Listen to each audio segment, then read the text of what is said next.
This is quite literally the strongest deck in Elestrals. Yo, what's up, my name buds? It's your boy Swolax here, back at it again for the Elestonauts. And today we're going to be going over the strongest, yet I think the most straightforward deck in the entire game. If you're looking for a deck that has a low skill floor, but a surprisingly high skill ceiling, then this deck might be for you. The deck, of course, I'm talking about is fives, or 5 attack, 5 defense, 5 guys, however you want to say it. There's a bunch of different ways. The point of this deck is to cast out some of the strongest Elestrals inside of the entire game. Some of them having big, strong arms of 5 attack or a big, strong booty of 5 defense. I think this deck is perfect for all skill levels, from experts of experts to beginners and people who've never played the game. Again, it's a very straightforward deck that I think offers a lot of complexity that showcases a lot of really cool things about the depth of the mechanics in Elestrals. Let me go ahead and show you the deck. So this is the deck that I took to a top 8 finish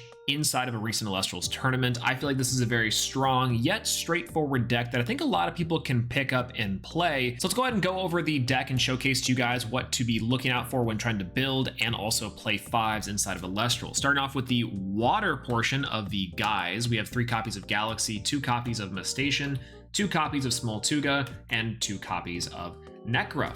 And the reason why I say this is your water engine, including Necruff, is because Smoltuga is going to be searching your Necruff for more advantage. But not only that, Necruff is oftentimes going to be enchanted with a water spirit to help play around stuff like Tsunami. Moustacean is an optional play inside of 5s, and you may or may not see it. I personally like it because I think it pairs well with something like Galaxea, allowing itself to swap the attack and defense. As well, it can add great offensive and defensive pressure, allowing you to get over certain cards that have hard to out stats and protect yourself just a little bit. So I think that's really nice. And that's the water portion of the guys and the 5 guys. Next, just some kind of good generic 5s. We have 3 copies of Astrabbit, allowing you to gain advantage. And we have 3 copies of Viserys. This card is a little bit deceptive because it is a 4 on the card, but it boosts itself up to a 5 immediately on play.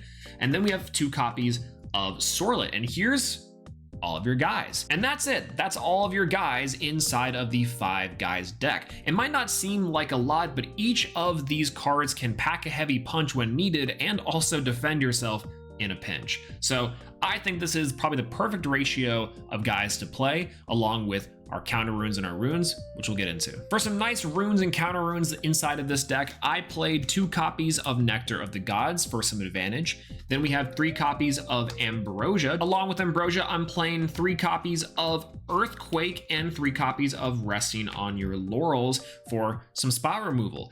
Earthquake is a very strong card, especially because we're already playing the Earth engine with Viserys, but Resting on Your Laurels is probably, I would say, significantly better. This card is really hard to play around and also is just extra removal at 1 less spirit cost compared to Earthquake. Then finally, for our counter runes inside of the main deck, I'm playing 3 copies of Shield of Achilles, 3 copies of Poison Tipped Arrow. Some people have been cutting this card down to 2, but you know, salt to taste. And then I have 3 copies of Gorgon Gades and 3 copies of Tsunami.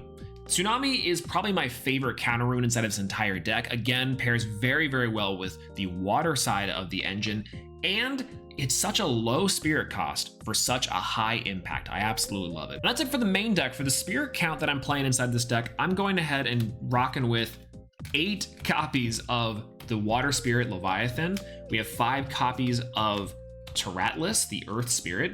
Then we also have 3 copies of Zaptor, 3 copies of Lycoris, and 1 copy of Vipyro.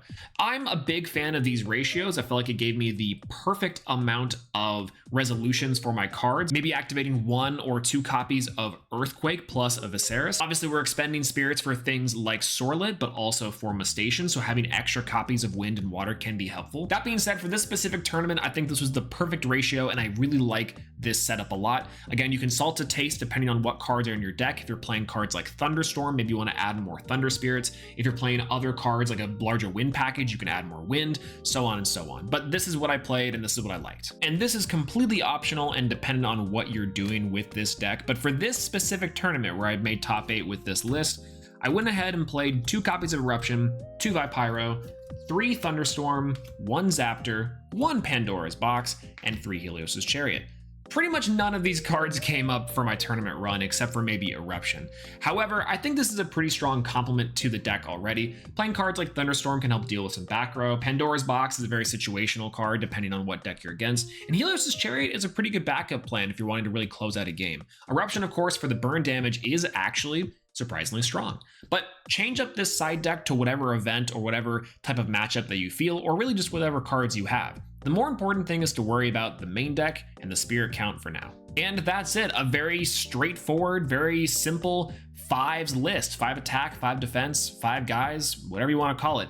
This deck aims to put out big Elestrals and control the space with runes and counter runes. I really do like this deck a lot. It's something that has, I think, a very low skill floor and a very high skill ceiling. There's a lot of intricacies and counterplay that you have with this deck, but I do feel like it's probably the most straightforward to learn. It's really easy to pick up and play. And if you're just starting out with Elestrals for the first time, or you have someone that you want to get into Elestrals, maybe consider giving them this deck as an option. Some pro tips if you decide to play this deck: be sure to practice with enchanting, or rather disenchanting, your Elestrals with water spirits instead of its native typing. This helps play around things like Tsunami. The deck itself already plays very well into things like Poison Tip Arrow or PTA, plays pretty decently into Gorgons, and Shield kind of hurts, but what are they going to do? Bounce your big body back to your hand so you can just do it the next turn? Sure, go ahead. The core concept of this deck is that you just have big dudes and strong runes. If you guys like this deck profile and want to see more decks and more Elestrals content, make sure to subscribe to us here at the Elestonauts. As well, leave a comment down below of what other decks you guys might want to see. Have you guys tried 5s, 5 guys, or 5 attack?